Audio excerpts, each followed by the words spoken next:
All right. Have a good show. Thank you very much. Thank you very much. Hey, everybody. How you doing? My name is Tom Timbrooks, and this is my show I am running for. Let me show you here now. I am running for the United States House of Representatives for Oregon's 6th Congressional District. I am part of the Republican Party, and my slogan is, I am going to make Oregon's 6th Congressional District America's greatest congressional district.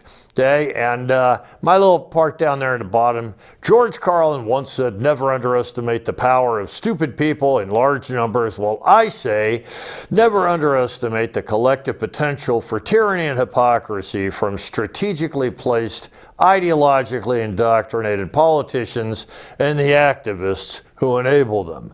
Mine is a little more wordy and a little more directed, but the reason I'm doing that is because, my intention is to create a political statement. George Carlin, that's just a blanket statement. Yeah, stupid people in large numbers, never underestimate their power. They can really do some amazingly bad stuff. But when you're working in the political world like what I'm doing, I'm spinning my whole narrative towards becoming part of the political world, becoming a United States representative. That's the people who go to Washington, D.C.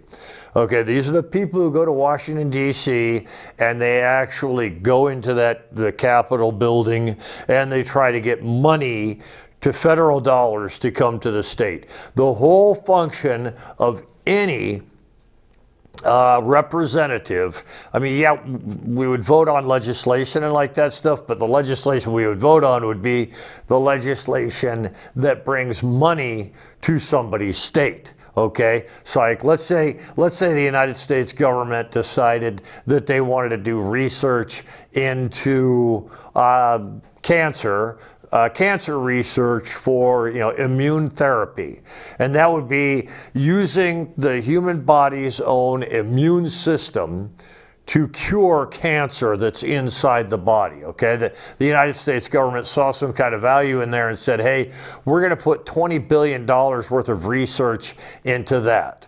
Okay, I would say, hey, look, Oregon's already got that thing going on right now. Oregon has a research center that has, they do all kinds of research for immune therapy, cancer, and so we should probably get the money here.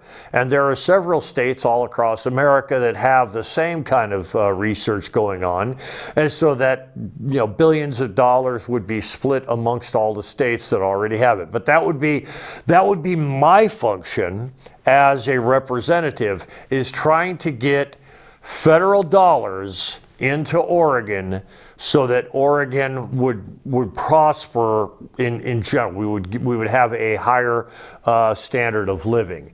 Now, last week I did a thing about how I'm going to help. One of the things I'm going to do is information of that type, information that Congress has.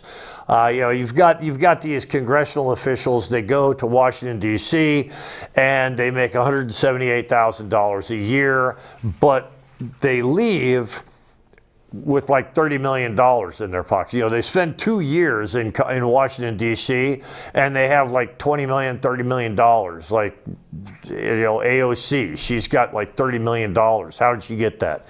Well, congressional officials have got an inside scoop. They would know where your funding is going. Like, let's say some corporation is getting $1 billion for some research or some project. It would be my job as a representative to find that out and let the people of Oregon know about that. So the people of Oregon would know, hey, if I invest in this company's stock, then I'm going to get a return on my investment. That's not insider trading. That's just publicly available information. And you, as a taxpayer, you have every right in the world to get that information. You have every right in the world to know where your tax dollars are being spent, how your tax dollars are being spent. That's just transparency. Okay. Now, that information is publicly available right now. It's just that you don't know how to get it. Okay. Now, as a representative, I would know how to get that information. And so I would get that information, put it on my website, and then you would have that information. Okay. And the website I'm talking about, if you're watching this on YouTube, there is a YouTube, my website on YouTube has my website, just regular website on it. And that's where I would put the information that would benefit your decision to invest or not invest. Okay, so that is how I'm planning on making Oregon's 6th congressional district America's greatest congressional district. I'm going to make sure everybody in Oregon has access to the same information that politicians do when it comes to being able to invest in the stock market. You're going to get the same information as everybody else does. It's not insider trading. It's just transparency. Okay, so that was last week. My plan is to do that. Okay, but I also want people to know about me. I want you guys to know what kind of person I am. All right. I mean, yeah, I could make you wealthy. I could make you very wealthy, provide you a lot of, but what kind of person am I? Okay, you need to know what my decision-making process is. Am I going to get there and be some kind of a weird, crazy flake? Am I going to support all kinds of weird, terrible agendas that embarrass you and cause harm to the Constitution and to our republic? Or am I going to make good decisions that are going to help America? And that's something I'm going to cover today. I'm going to talk about my decision-making process. I'm going to talk about what it is that, how I come across, making decisions, what I think, the government's purpose or place is in the decision-making process and like that. And what we've got right now, of course, is President of the United States of America, Donald J. Trump, is in office, and he is talking about going into Chicago with the National Guard, going into Baltimore, New York, all these places that have really, really high crime rates, talking about going in there and trying to fix the situation. And the people in these states, like Los Angeles and, not the state of Los Angeles, but people in Los Angeles and across California are saying, hey, stay out of our city. And I don't know, I don't think they should be saying stay out of our city, but then again, I don't live in Los Angeles. But anyways, so I've got the slideshow going today, and we're going to talk about some of the stuff. I'm going to talk with you about some of the stuff that's been happening recently. Okay, and this is my slogan: Make Oregon 6th congressional district America's greatest congressional district. Here we are. Insanity is doing the same thing over and over again and expecting different results. Now, we have all heard this. We've all heard somebody say, hey, that's doing the same thing over and over again and expecting different results. That's the definition of insanity. And whoever it is saying that pats themselves on the back. It's like, oh, I came up. I said that. Yeah, now I'm a smart person and people are going to think that I'm really smart. And it's like, no, we don't. It takes more than that to see. And the thing is, a lot of people think that Einstein came up with this. Well, who really said it? It was not Albert Einstein. It was an author, Rita Mae Brown. And she wrote a novel. The title was Sudden Death. Okay, the title of her novel, Sudden Death, in 1983. And Brown uses the line in context of relationships and personal habits. Okay, so basically what she did, she wrote this book, Sudden Death, And sudden death was about professional athletes and their personal lives. And what she found was these professional athletes would go through the same kind of thing. They would go to some nightclub, pick up somebody, have a quick fling. Go to the nightclub, pick somebody up, have a quick fling. You know, and it was over in a matter of days, weeks. It wouldn't last a month, okay? Because it really wasn't based on anything. And so they would keep doing it. Nightclub, fling, breakup. Nightclub, fling, breakup. And so what was noticed in the book is that you're doing the same thing over and over again, and you're expecting different results. You know, you have this, you know, nightclub, fling, breakup, and you keep doing that. You expect a real relationship to blossom. A real relationship is not going to blossom. And you know, you're not going to change anything by doing the same thing over and over and over again. So doing the same thing over and over and over again and expecting different results, well, that's kind of crazy, okay? But that's not the definition of insanity, okay? The definition of insanity is something completely different, and that's why, yeah, the legal definition of insanity, based on what's called the McNaughton rule, is a mental state where a person, number one, can't understand the nature of an act, and number two, can't distinguish right from wrong. And it's much narrower than the popular saying, okay? Now, it's important to understand that both of these things have to be true. The person cannot understand the nature of the act, and the person cannot distinguish right from wrong, okay? Because if you cannot distinguish what you're doing, okay, you're doing something and you can't necessarily, you don't really understand. When you're driving a car, you're driving your car from point A to point B. How many times have you been driving your car from point A to point B and you get to point B, you've driven this route so many times that you can't remember how you got there. You cannot remember any significant detail about the trip from point A to point B because you've done it so many times. It's just your brain doesn't even bother to remember it anymore. Okay, that's part of the you can't understand the nature of an act. Okay, and you're like, what? I'm driving a car. Well, it's no big deal, right? If you're driving a car and you can't understand the difference between right and wrong, you're not going to stop for somebody in a crosswalk, right? In fact, you're not going to stop at a red light. Here, you've got a crosswalk. Okay, I'm going to stop for this person at a crosswalk. Why? Well, because it would be wrong to run that person over. Okay, so you cannot understand the nature of your action. You're just driving a car.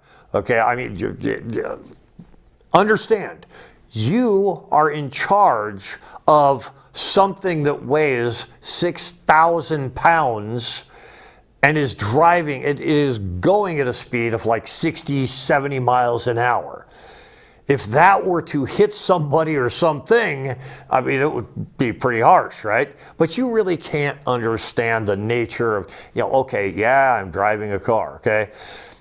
If you can also understand that, if you can understand the difference between right and wrong while you're driving a car, you're not insane. But if you don't understand that you're doing something inherently hazardous, and you don't understand the difference between right and wrong, that's the difference between mentally stable and insane, okay? You have, both things have to be true, all right? You can understand your action perfectly and not understand the difference between right and wrong. If you understand what you're doing, I understand, I am driving a car, it is a deadly weapon, I am driving this car. I can't understand the difference between right and wrong, but I know I'm driving a car. And as long as I understand this, then, I'm going to follow the rules. So there's two parts to that definition. For you have to be so disassociated that you can't understand the nature of what you're doing, and you can't understand the nature of right and wrong. Okay, so that's the legal definition of insanity. And remember that, because it's going to be important later in my little speech here. Okay, so yeah. We have the president's crackdown, and the objective of the crackdown is to protect American citizens from rising crime and lawlessness. Okay, we just covered that. The method is deploying federal authority, including military support if necessary. And the military support, that's just the National Guard.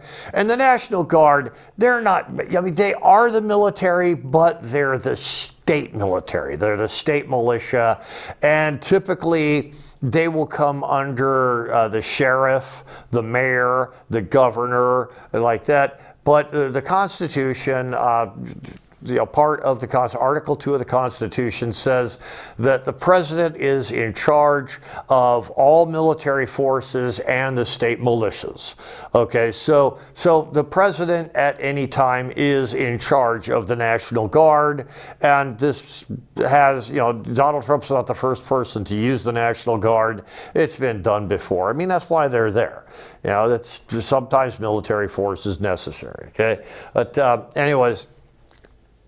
And the reasoning here is Article 4 of the Constitution, to protect the states, the duty to protect the states and citizens when local leaders fail. And, the local leaders, let's face it, you've got 10 murders every weekend in Chicago, in Baltimore, in New York, in Los Angeles, in San Francisco. All over the country, you have lawlessness. And the people are just accepting it. Well, what Donald Trump wants to do, he wants to go in and fix the lawlessness, because it is the job. Okay, Article 2 of the Constitution says it is the job of the president to uphold the law. Okay, Article 2, Section 2 of the Constitution says it is the president's job to enforce the law. Article 2, Section 3, the president is commander-in-chief of all the armed forces and the militias and the guard. Okay, so I might have those two mixed up, but that's it. There's like 4 sections. Okay, with Article 2, Section 1 is how the president is how he's elected. Section 2 is what he's responsible for. Section 3, he has to do the State of the Union address. And Section 4 is how he's impeached. And I think that's pretty much all the Constitution says. So the president's job, it's a very powerful job, but it's not particularly complicated, because, he's only got those few things to do. So, it's a pain in the butt. But it's not very comprehensive. Okay, so Article 4 explained. Article 4, Section 4, the United States the U.S. Constitution guarantees protection to every state against invasion and domestic violence. The plain meaning is federal government must act when states can't or won't protect its citizens. And that's pretty much the way we have it in California right now, and Illinois and New York. We've got states, cities, very big cities, urban areas, they really can't protect their own citizens. With all the illegal aliens that have come in there and just gutted the place. Look at it. You've got Walmarts. Walmart has the cheapest stuff imaginable in the world. Okay, and people are robbing Walmarts. What are they getting? Are they getting like picture frames? Yeah, I mean, but they're robbing Walmarts so much and so often that Walmart cannot afford to stay in business. And what this does is it takes a grocery store away from citizens that need a grocery store. Okay, you've got 99% of the citizens in an area who aren't robbing the Walmart. 1%, they are robbing the Walmart. And that 1% keeps back and robbing the Walmart. So the 99%, they're going to lose out on a Walmart. They're not going to have a Walmart there to provide groceries. And now those people are going to have to drive an hour and a half, 2 hours into another neighborhood to get groceries. Okay, and that's just insane. The American people deserve better than that. And so that's why Donald Trump is going in, and he wants to protect the American citizens from incompetent or just inept law enforcement, people who are being held back from enforcing the law by ridiculous state laws. And just so he wants to help Americans to be able to live better lives. And that's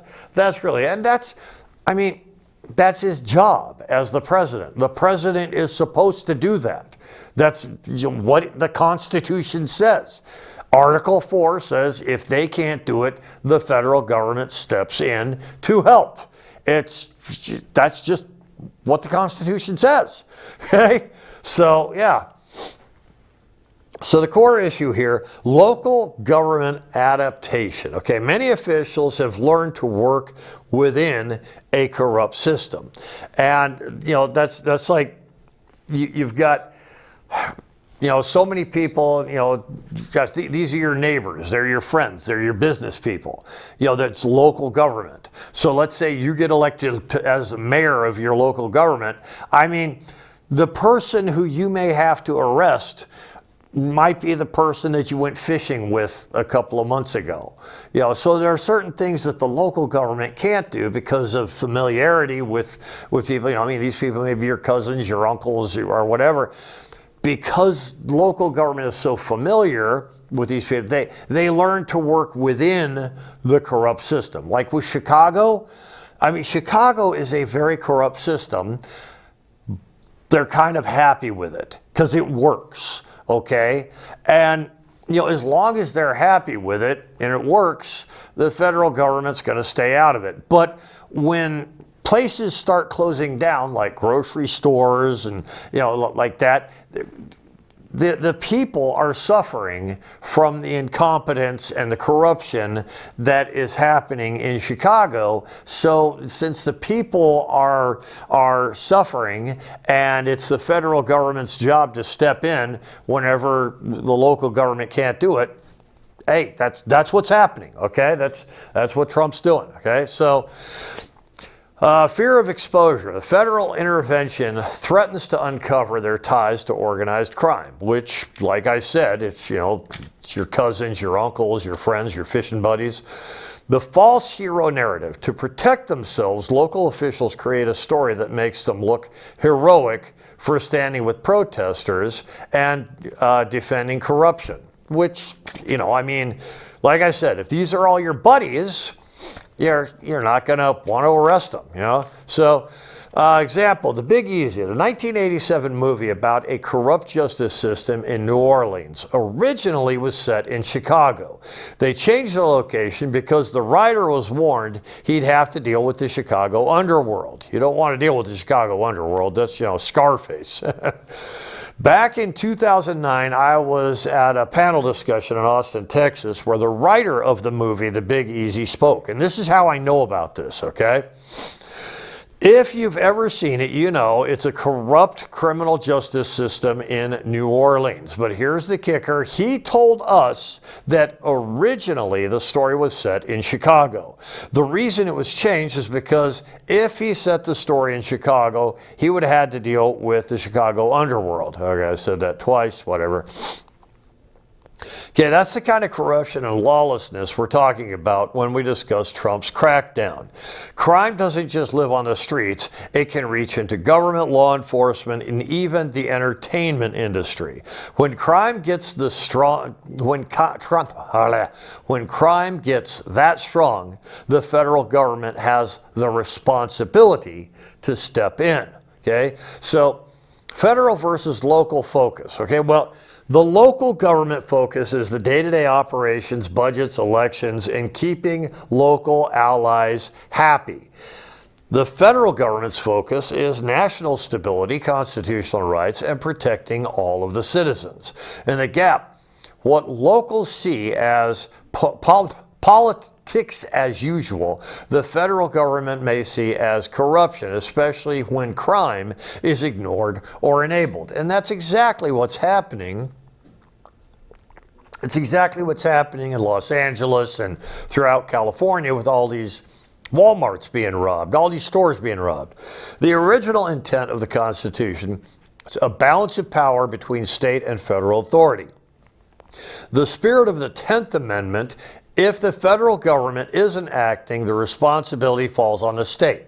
So basically, the 10th Amendment says if the federal government hasn't figured it out, then the state is required to do something about it. And that's all. I mean, it's a good thing. See, because Chicago is going to govern differently than New Orleans, who's going to govern differently than Miami, who's going to govern differently than San Diego, Seattle, Portland, New York, Little Rock, Arkansas. All these places are going to govern differently. So it's a good thing that we have the 10th Amendment that says the state is responsible if the federal government can't take care of it, okay? But Article 4 recognizes that the state can be overwhelmed and may require federal assistance. And that's what Article 4 is all about. Organized crime and narrative control. If crime can force a movie change, it can also shape public opinion, okay? So if this movie had to change its location, of course, that's that's kind of an indicator that hey, organized crime has got a lot of sway, a lot of pull, and they can make things happen. So the false narrative promoted by crime equals strength. And we see that all the time, okay? I mean, in the videos that these people are putting up about Chicago, hey, don't come into Chicago, we're rough and tough, we'll kick you out, yeah, because we stand with the criminals. And it's like, dude, you don't stand with the criminals, you're not a criminal, you're just a suburban punk. Law enforcement equals weakness. And you see that all the time too. It's like, oh, defund the police because the police are evil, they're bad. The police aren't evil, they're not bad. Maybe 200 years ago, the police were all evil and bad and corrupt. And that makes sense because, they didn't have a lot of the techniques that we have nowadays. But these days, cops have been vetted, and they're all pretty much, they want stability in their community, okay? And any crackdown is oppression. And that's the thing, is that the crackdown is a crackdown according to the rules. These are rules that everybody has agreed on. And, a crackdown is just getting the government to observe the rules that we've all agreed on. So, it's not oppression, it's democracy. So politicians may receive backing from organized crime to spread this narrative, which makes a lot of sense because, it costs a lot of money to become a politician. And, like I've told you before, man, they've told me that I have to spend like $3 million, $5 million to get this job as a representative. I can't spend that much money. I don't have that much money. If I had $5 million, I would probably move to a nice little farm and just, I don't know, yell at people as they drove by. I'd be like, get off my land. Yeah, I'd have a screen door and everything and, tell people, tell kids, get off my land. That kind of thing. I don't have $5 million. So, yeah, it's, you know, I'm doing this. This is free. YouTube is free, and, you know, McMinnville, you know, public access is, you know, pretty free. So McMinnville Community Media. They're not free. They're like $50 a year or something like that. But anyways, simps, the role of simps. Okay, some people support criminal agendas out of gullibility and not malice. Okay, what is a simp?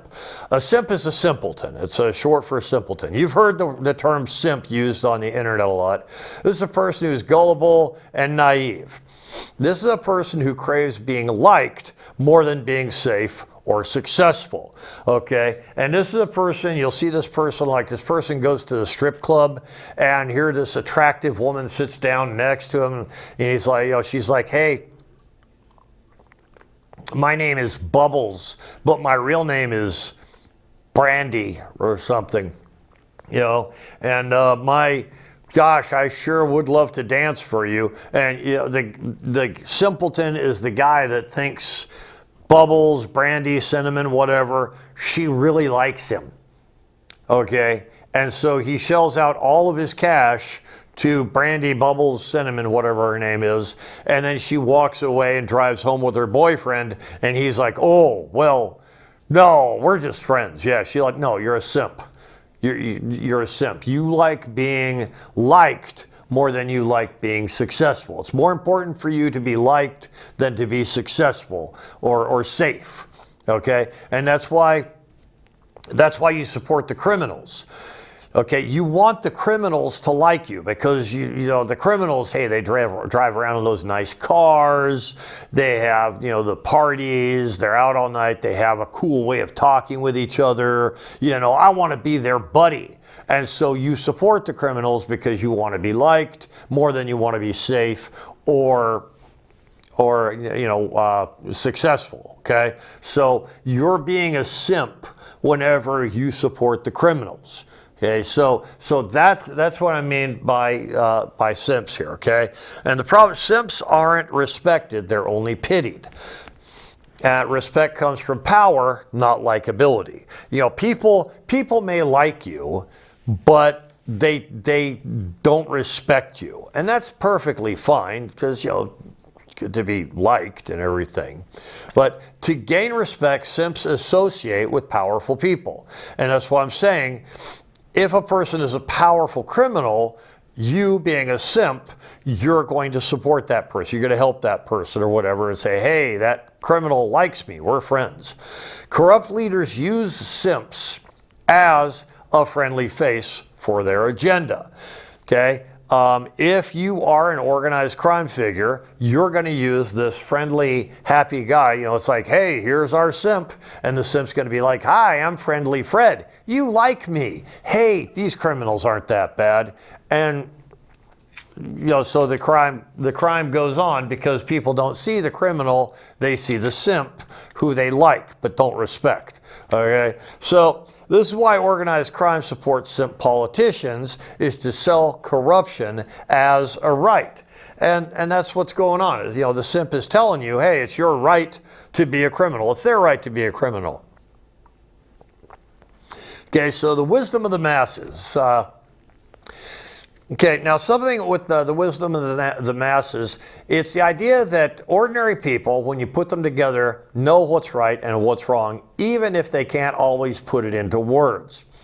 The people know there's something wrong with a system of government that protects criminals and allows society to decay. That's the wisdom of the masses. But here's the problem. The people also know they're powerless on their own, just like the writer of The Big Easy. He knew it was wrong to change the location of his story because of organized crime, but he also knew he couldn't fight that system alone. He was powerless. Now, what President Donald J. Trump is doing with his crime crackdown, dry throat, with his crime crackdown is giving the people an opportunity to use their collective wisdom to accomplish what they know is right. He is showing them they aren't powerless.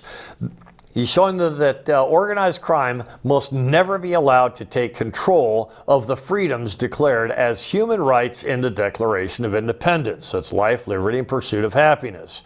When law enforcement acts, it's not just the government stepping in, it's giving the people strength they need to stand up for what the collective knows is right. Okay, so Trump's crackdown gives the people a way to use their collective wisdom. It shows Americans they are not powerless. It restores balance. Law enforcement empowers the masses to defend what they know is right. It protects freedoms guaranteed by the Declaration of Independence, life, liberty, and the pursuit of happiness. So as long as the criminals are in charge, you don't have life, liberty, and pursuit of happiness. Okay? If you can't go get groceries for your kids because the Walmart's closed because it keeps getting robbed, well, there you go. If you can't get, medicine that you need because the drugstore kept getting robbed, there you go. If you can't get, there's a lot of things. Dedicated criminals are going to rule your life and your society if the local government doesn't do anything about it. Okay? And that's just the way it happens. That's why we fight crime. Okay? So the fear. Some believe federal intervention in local issues means democracy is crumbling. The founders' design. Federal and state governments were meant to be balanced. Interaction was designed for moments when there is no other option. In the present reality, today, America's cities face crime and illegal immigration at levels local governments cannot control. Federal intervention is not optional, it is required. The truth is, federal action is not a sign of a collapse of democracy, but of a working constitutional republic. It's not a bug, it's a feature. This is how the American Republic was intended to work. If the state can't do it, the federal government will. If the federal government has left it out, it's the state's responsibility. Neither side, the federal government, the state government, neither side has absolute authority. The Constitution is the law of the land. Article 6. Okay? So, anyways, this guy right here, and this is what I was leading to. We all see this. We all know what this is from. And that poor girl up in front had something absolutely horrible done to her, and it ended tragically. Okay, so when I talk about the definition of insanity, this is what I'm talking about. He had absolutely no idea what he was doing, and he had absolutely no idea the nature of his action, and he had absolutely no understanding of right and wrong. Okay? Therefore, this is the definition of insanity, an insane act. Okay? Headline segment, outliers versus systemic failures. Okay? The event, a brutal murder on Charlotte's transit system by a man with a history of arrests and mental instability. Is this proof that local governments are losing control? Is this an argument for broad federal intervention? Reality check. In statistics, this kind of case is called an outlier. Outliers don't represent the whole system, they are exceptions. Every person in the world is a potential killer. Our legal system can't lock people away for what they might do. The future is unpredictable. Tragedies will still occur in spite of precautions. The question of responsibility. Local and federal governments have different focuses, like I said before. Local government has to ask, what is reasonable and prudent for the local people? Systems can reduce risk, but cannot eliminate it. Overreaction to outliers can create worse problems. It can erosion of rights, overreach, and bad lawmaking. And this has happened before. So the takeaway here, we have to separate tragedy from trend. One horrific crime doesn't mean the entire local system is broken, but it does remind us that vigilance, balance, and prudence are essential. Okay, so what happened here is an outlier. This is not the rule, it is the exception. Now, the people on the train here who saw this happen and did absolutely nothing about it, I can imagine they probably didn't know what had happened, because the girl was just, I mean, she got struck and then she just sort of sat there. And, you know, I mean, if you look at you can't really see her bleeding or anything like that. So more than likely they didn't know what happened. If they did, they probably would have helped her, but they were probably just as disturbed as she was, and so, you know, they didn't do anything. But that's an outlier. I mean, if these people knew what was going on, they probably would have helped. Okay, so the media's selective spotlight, and this is where we get into what I think is important about what we're talking about here. Agreement across the aisle. Both conservatives and liberals can agree the Charlotte incident was tragic. Both sides also recognize no system can prevent every crime. Outliers happen. Where the divide appears.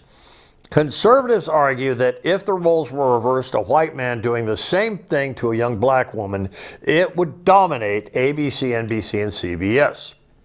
But in this case, mainstream outlets gave the occurrence minimal attention. In fact, this whole thing happened a couple of weeks ago, and the first time I've heard about it on mainstream media is just like last night. Okay, while most coverage came from public and alternate media. And that's where I saw it. I saw it on Facebook, on YouTube, on X, and, you know, all over the place. And I did not see it on the mainstream media. And you would think that something like this that would pop up on mainstream media. This happened a couple weeks ago, and nobody covered it. So that's just completely crazy. But you got to figure, if it were a white man doing it to a black woman, more than likely it would have gotten a lot more attention. But it just didn't grab the headline because it doesn't fit the narrative of the mainstream media. Okay, so why this matters. Media isn't just about reporting. It shapes what Americans see as important. The selective coverage fuels distrust. If they hide this story, what else are they hiding? To any reasonable person, not just conservatives, this is proof of systemic bias in mainstream media. And the bigger picture here is it's not about one crime alone. It's about whether Americans get the full story or a curated version that fits certain narratives. So when media bias intersects with political corruption and organized crime, my earlier theme, the result is a public that feels misled and powerless. And we can't do that. We have to feel like we're in control of our constitutional republic. So crime plus media bias, this conservative Republican challenge, okay? So fighting crime and battling biased news coverage at the same time. That's what the conservative Republicans are doing, is fighting crime and battling biased news coverage simultaneously. It's very difficult. The media's power. They cherry pick stories that support the liberal agenda, and they ignore or downplay stories that support the conservative agenda. Even when reporting, when they report the story, they use spin language to tilt the narrative. Okay, so the consumer's role. Americans must be aware of media bias. Recognize that what's reported and how it's reported shapes perception. Informed citizens are the antidote to narrative manipulation. Okay, now this right here, this is a picture. She's a 13-year-old girl, and she's in Scotland. And you'll notice she's got a hatchet and a knife. So what was happening was, there was this park, and you've probably seen this video. There's a park, there's a man and his wife, a man and a woman, presumably his wife, and they're walking through the park, and they see this little girl, and she has a knife and a hatchet. Okay, now this is Scotland, and I guess this is the way. This is the way I love the way the William Wallace thing. He made that movie like 25 years ago, and it's still going. So, you know, I guess that's the way the rest of the world sees Scottish people, is, you know, William Wallace and everything. So anyway, so this man and this woman, they're walking through the park. Now, they are not from Scotland. They are foreigners. They're immigrants, everything, and they needed to address the situation. Here's a 12-year-old girl with a knife and a hatchet.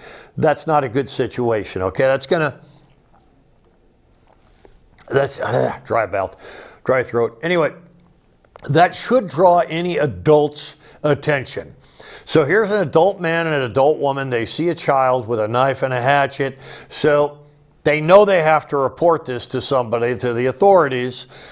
They need video in order to prove that they are handling the situation appropriately, which I think they did. I think it's perfectly appropriate for any adult, no matter your nationality, no matter your skin color, no matter your age, to try to handle the situation. You know, alert authorities, there's a 12-year-old with a hatchet and a knife. Yeah, that's not a good situation for anybody. And so I think it was appropriately handled, but the narrative changed, okay? So the Dundee, Scotland lesson. A young girl in Dundee, Scotland was seen carrying a knife and hatchet in a park. A man walking with a woman recorded the situation to report it responsibly. The police confirmed the girl was charged, and the adults did the right thing in reporting it. Okay, so police confirmed the girl was charged, and adults did the right thing in reporting. Okay, so two interpretation. One side spin. This is proof of broader social collapse of immigration linked danger, and the immigration we're talking about is this man and this woman. They're immigrants from another country, and people in Scotland are saying, oh, these immigrants keep on trying to, you know, pick up on 12-year-old girls. And they're using this. They're like, hey, she's 12 years old. Don't mess with her. Yeah, she's 12 years old, but she's got a knife and a hatchet, and these people want to report it. So I think that's kind of a responsible thing. And so, you know, anyways, the other side spin, this is an isolated incident being weaponized for political purposes, okay? And it's a little bit of both. The fact of the matter is, it's a little girl with a hatchet and a knife. It's an adult trying to take control of the situation, okay? So why this matters, the same event can be used to support opposite narratives. Once the video went viral, the truth of the man's responsible action got buried under political framing. And it demonstrates how quickly stories become less about facts and more about which agenda they serve. So the core message here is stories don't exist in a vacuum. They're filtered through the lenses of bias, fear, and political advantage.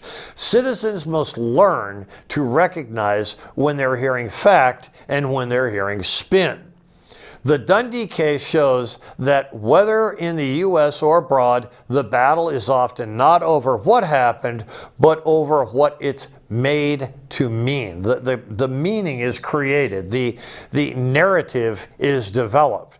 Okay, so the closing lesson here is in critical thinking. The common thread, part one, I went over crime and constitutional authority. Part two, outliers versus systemic failure and media bias. And part three, a viral video with two competing interpretations. In each case, the challenge isn't just the event, it's how the event is understood. So why critical thinking matters? Critical thinking is imperative to good understanding. More information is always a good thing, and rushing to judgment often creates confusion. Every narrative comes with an angle. The job of the citizen is to question and weigh the facts carefully. Now, remember I said that part of the definition of insanity is that you don't understand the nature of an action. And if you do not have an understanding of an action, a larger action, you know, kids in the park, a person on a bus, things like that, if you don't have the full story, if you don't have all the information that you need, then you could be acting in an insane way. Because, it's not just a person who doesn't understand the nature of an action. It could be a population who doesn't understand the nature of an action. And a lot of times, if you get a big population of people doing something, not only does that population, that mob, doesn't understand the nature of the situation, the mob tends to forget the difference between right and wrong. So you see, it's important that we understand that information should determine the narrative. Accurate, timely information should determine the narrative that we create the agenda out of. Okay, so yeah, information, very important. Okay. And the humility of I don't know. One lesson from critical thinking, I don't know is a perfectly good answer. If a person doesn't have enough information to make an educated guess, the honest response is not to assume, but to admit uncertainty. I don't know is not weakness, it's the starting point of wisdom. So the core message to the audience, don't let crime, politics, or media Don't let crime, politics, or media spin trick you into thinking you always need an instant opinion.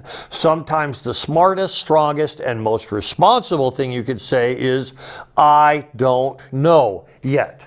Okay? And that's what happened here with Charlie Kirk. We have all heard, I was developing this script before I heard that Charlie Kirk was assassinated.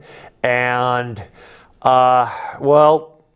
I figured I better put this in here because, you see, one side is spinning a narrative, the other side is spinning a narrative, and this person that did this was acting out of insanity.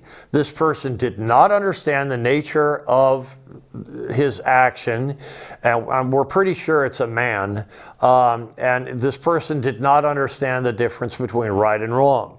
This is an act of insanity. And the reason this act of insanity happened, a lot of times that insanity happens is because, like I said, the information that a person is given overwhelms their ability to understand the nature of whatever action they are committing themselves to. So, and not understanding the difference between right and wrong, that combined with ignorance, bad things are going to happen. So yeah, that's so what I want you to understand. Like I said, I want you to understand my method of thinking. Critical thinking. Critical thinking is my method of thinking. As a representative, as a person in Washington, D.C., I will look at everything that's important, everything that's valuable.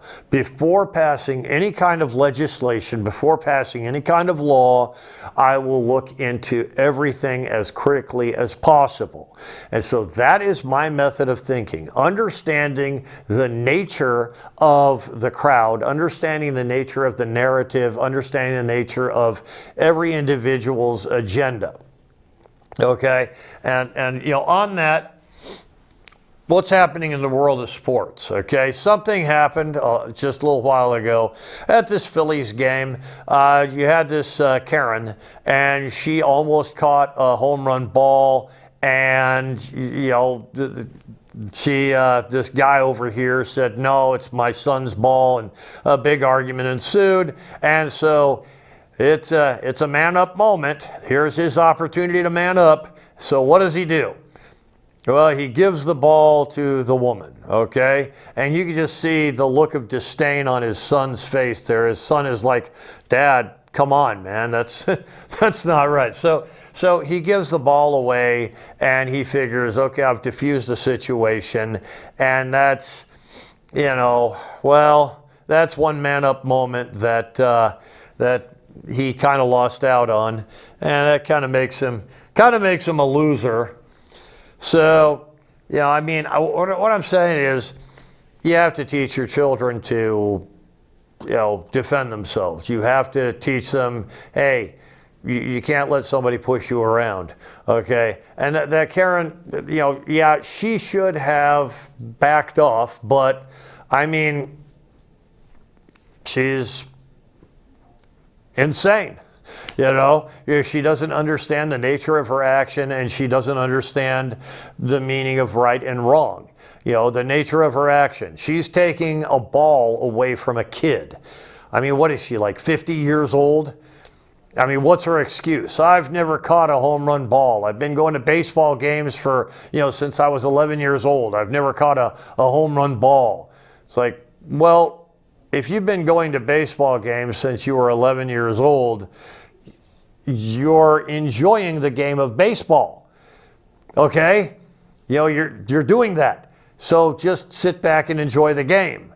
You don't have to catch a baseball, okay? And for the guy who caught the ball, you took the ball and gave it to his son, dude, you gave it to your kid. That's his property. It's not yours to give to somebody else, okay? You have to teach your kid a lesson. First of all, stand up for yourself. And second of all, when you make a decision, make that decision. That's your decision. You have to stand up for it. Don't just say, oh, well, I'm going to diffuse the situation by giving up. Yeah, that's the wrong message to send, okay? And like I said, I think the guy is a loser for not standing up. So what I saw in the stands was a dad who should be a little bit ashamed of himself because he didn't do the right thing in front of his kid. Yeah, the Karen should be ashamed of herself, but I mean, I would have handled it differently. I would have told her, look, go back to your seat and just shut up and leave us alone.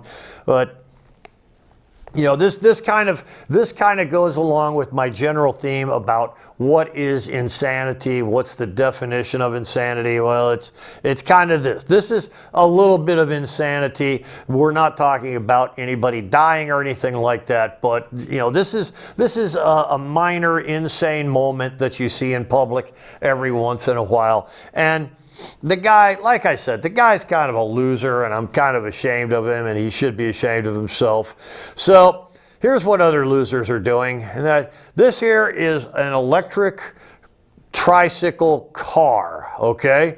I saw one of these driving around in Salem the other day. I was driving around Salem, and I saw one of these things, and I looked at it, and I thought, it's kind of cool, because it is structurally. I mean, it's a good-looking color, and structurally, it's pretty cool looking and all that stuff, but, I mean, come on, admit it. It's still an electric tricycle. Why are there two seats? Because, I mean, if you own one of these things, you're not going to get anybody to ride with you. You pull up in front of your girlfriend's house with this thing and you're like, hey, look at what I got, an electric tricycle. Hop in. The girl is going to look at you and look at the car and think, I can do better. I can do better than this guy, So, yeah, I think it's kind of a cruel irony that the manufacturer of this actually put two seats on this thing because, the guy who buys this thing doesn't have any friends. And if he did have friends, they're not going to ride on this thing with him. That's just, I mean, come on, get real, right? That's just stupid. And plus his girlfriend's going to dump him, so. So this here, this guy has really leveled up the whole, loser thing. Not only does he have an electric tricycle, he's got an electric tricycle that he can live in, okay? And so this is basically telling the world, not only am I a loser, but I'm doubling down on the loser thing, man. And this guy too, I mean, this guy flowers it up a little bit.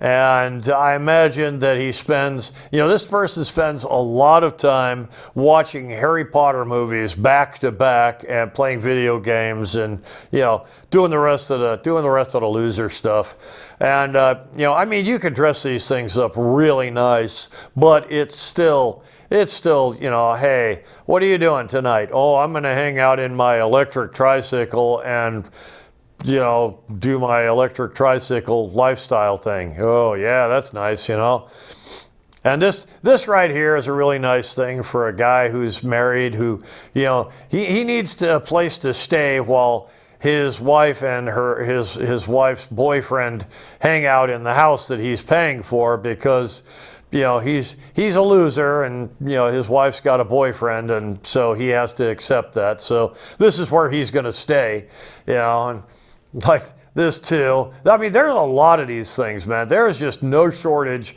of, you know, places where a guy who has no friends and has no girlfriend and has no concept of relationships can stay, you know. And this is, they really fancy these things up, but it's still the loser mobile, you know. Anyways, so back to my campaign message. Okay, so here we are. The 10 major things, and yeah, that's I wanted to rub that in because, like, you know, hey, buddy, you made a really bad decision in a public place, and I think you should be kind of embarrassed about it. And I think that you're probably going to end up in one of these loser electric tricycles. So yeah, that's what's going to happen. You know, the next man up moment you have, take advantage of the man up moment and man up. Okay, that's just sad. Okay, so anyways, I'm going to remove $5 trillion from the national debt. That's my ambition. I've figured out how to do that. I've got a video on that. Proposing the 28th Amendment for transparency and financial incentives. I got a video on that. Secure America's digital infrastructure by requiring PLCs to be built domestically. Got a video on that too. TB and polio screening for all migrants as well as food workers. That's an important thing for food workers. And our 5-pillar blueprint to empower local governments, protecting our law enforcement through the Reasonable Operations Space Act, got a video on that, requiring early measles vaccination, and that's, you know, the measles is the most important disease you can get vaccinated against. And the American Talent First Act to ensure American workers are prioritized for American jobs, immunotherapy for cancer research, and that's something I mentioned before. Oregon's very deeply into that, and I want to get Oregon even more deeply into that. And in-person voting. In-person voting is a very important thing, and that's going to be a video that I do at some point in the future to talk about why in-person voting is very important. Okay, so make America great again. That's the MAGA Republican thing. I am a Republican, but I am a Moskdagd Republican, and that stands for Make Oregon's 6th Congressional District America's greatest congressional district. All right, and that's my presentation. That's my whole thing for today. I want to make Oregon's 6th Congressional District America's greatest congressional district, and I think we could do that by helping everybody in the district to get rich. Okay, I'm not saying I'm going to make all of you millionaires. I'm going to give all of you an opportunity to utilize the stock market the way people in government utilize the stock market. You should have the same information that they have in Congress. That's all I'm saying. Now, today's video, I was talking about the difference between the definition of insanity. And I think that's kind of an important thing to understand, is that there are levels of insanity. You, the individual, you could be insane. Or like I said, a group of people, a mob of people could be insane. And it's the mob mentality, the mob insanity that we really have to avoid. And that's where the media comes in. Okay, NBC, ABC, CBS. The people who bring us the news, and Fox also, well, all the media networks, okay, all the media networks. I haven't really watched, I generally watch YouTube and get most of my news from there. It's a great source. They shape the narrative. They decide what you should watch news-wise, and they also, using their spin language, they also decide how you should interpret it. Okay, so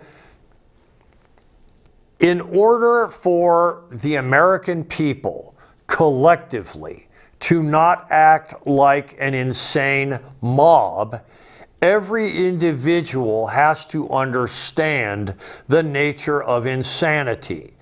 The nature of insanity is that you don't understand the nature of an act and you don't understand the nature of good and evil, the difference between good and evil. And as a mob, we can act collectively insane. Understanding how news is brought to you can help you to prevent mob violence. It can help you to prevent the mob from acting in an insane way. Okay, so that's the whole nature of everything I was saying today is that. And also, yeah, like I said, I want you, the voter, to understand how I think.